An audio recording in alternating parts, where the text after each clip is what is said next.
I couldn't resist the Altered Beast reference in the video thumbnail. Anyway, we're in the middle of a small drought when it comes to mobile 1.3 information, but Pipeworks Studios has been kind enough to release another demonstration video of Terraria 1.3 for the Nintendo Switch in action. And from everything I've seen, I think it's fair to describe the upcoming Nintendo Switch release as Mobile 1.3 on steroids because, well, to me that's what it looks like. Check out that lovely animated waterfall in the overworld background. Looks good, doesn't it? And overall, the screen's bigger, the controls are better than mobile. It features touch controls just like mobile, and it really is an upscale version overall, I think it's fair to say, of mobile Terraria. Although of course there are certain obvious drawbacks of having to use a Switch versus your cell phone, but really that's a whole other conversation. I'm not saying mobile Terraria is bad, obviously it does have certain advantages as well. But whatever the pros and cons of Switch Terraria might end up being, it's fair to say this version does look pretty great. This latest video tells us that they don't have a release date yet for the Switch port, but they will announce it on Twitter as soon as it's known, at least they say so. So maybe there's some kind of approval process with Nintendo or even with Relogic over which Pipeworks has very little control. Or maybe it's simply a case of Relogic not wanting to reveal the release date quite yet, but we won't really know. I mean, they're just saying they'll tell us when they'll tell us, basically. Now, I'm not the most passionate builder in Terraria. If you go on the Terraria subreddit on Reddit, you'll see all kinds of really fantastic and talented builders who produce all kinds of wonderful structures. That's not me, but I do enjoy looking at them, and by all indications, the controls for Terraria on Switch are pretty cool. The touch controls and build interface for this version seem to be spot on. They've consistently been showing us interesting and elaborate constructions in their Switch preview videos, and it's no exception in this case. There's some good stuff on display here. And they also show us in this video, of course, how they may have gone about building those other structures on the Switch in progress builds. It almost looks like a game of Tetris with those grid lines and prefab sections you can throw together.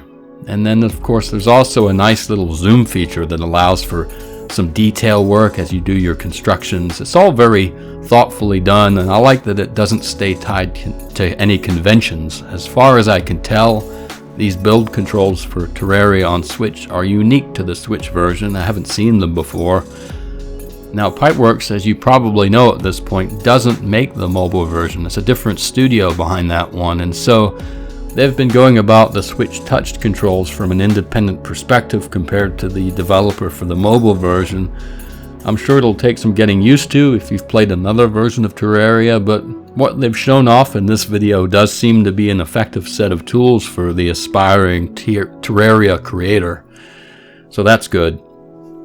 But really, other than showing off the fact that construction is going to be a breeze and relatively user-friendly on the Switch, and also that there's no set release date yet, there's not much else to report on this particular video.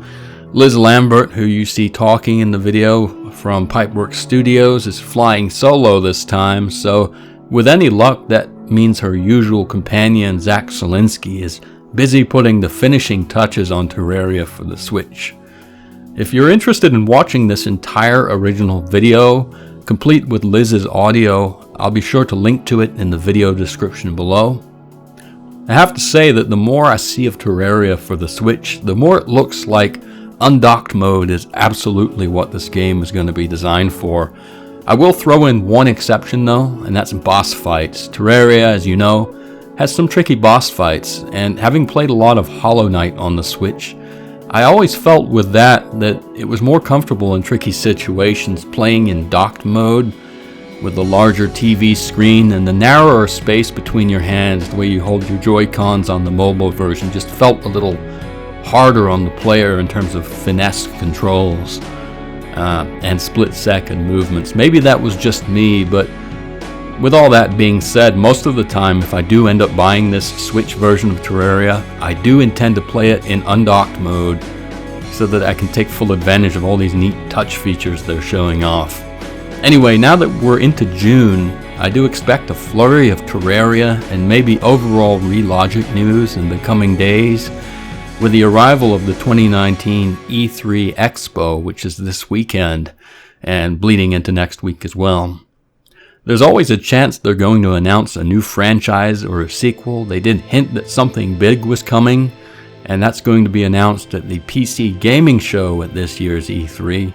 I'll link to that also in the video description, because I think it's kind of neat to check out what's coming up so soon. It does sound promising. Whatever it is, I just have a feeling that something big is going to get announced, whether it's Terraria 2 or a completely different franchise.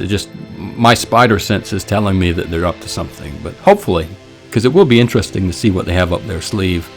At any rate, we'll know in just a few short days.